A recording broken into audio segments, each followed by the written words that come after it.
નમસ્કાર, હું રાજ. આપ જોઈ રહ્યા છો સ્પાર્ક ટુડે ન્યૂઝ. છોટાઉદેપુરમાં પેપર લીક મુદ્દે કોંગ્રેસ દ્વારા પ્રચંડ વિરોધ પ્રદર્શન કરવામાં આવ્યું છે. યુવાન વિદ્યાર્થીઓ સાથે થયેલા અન્યાયના વિરોધમાં કોંગ્રેસ કાર્યકરોએ નગરમાં રેલી કાઢી સૂત્રોચ્ચાર સાથે વિરોધ નોંધાવ્યો હતો. આ દરમિયાન સરકાર અને પ્રધાનમંત્રી વિરુદ્ધ સૂત્રોચ્ચાર કરતા તેમજ પ્રધાનમંત્રીના પુતળાને બાળવાનો પ્રયાસ કરતા પોલીસે કાર્યવાહી હાથ ધરી હતી. પોલીસે કોંગ્રેસના પૂર્વ વિરોધ પક્ષના નેતા સુખરામ રાઠવા સહિત 4 થી વધુ કાર્યકરોને ડિટેઇન કર્યા હતા. આ વિરોધ પ્રદર્શનમાં કોંગ્રેસના કાર્યકર અર્જુનભાઈ રાઠવા સહિત મોટી સંખ્યામાં કાર્યકર્તાઓ જોડાયા હતા. ત્યારે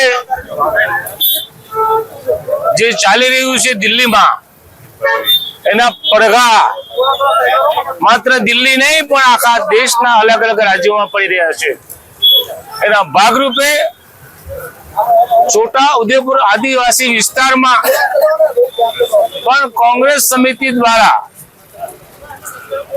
પેપર લીકના મુદ્દે વિદ્યાર્થીઓને ન્યાય મળવો જોઈએ ને ન્યાય મળતો નથી. અધૂરામાં પૂરું. વિદ્યાર્થીઓ પોતાની માંગણી લઈને દિલ્હી જ્યારે પ્રોટેસ્ટ કરી રહ્યા છે ત્યારે તેમને બેરહમીપૂર્વક માર માર્યો છે. અને એના વિરોધમાં વિદ્યાર્થીઓના સમર્થનમાં અમારી તાલુકા કોંગ્રેસ સમિતિ, જિલ્લા કોંગ્રેસ સમિતિ પૂરા સમર્થનમાં આજે ઉતરી છે. ખેડૂતોનો ખેતી પાક બચાવવો અઘરો હતો. મેઘરાજાની બેર થઈ એટલે ખેડૂતો પણ જોડાવાના હતા, પણ વરસાદને કારણે અહીં સુધી આવી શક્યા નથી.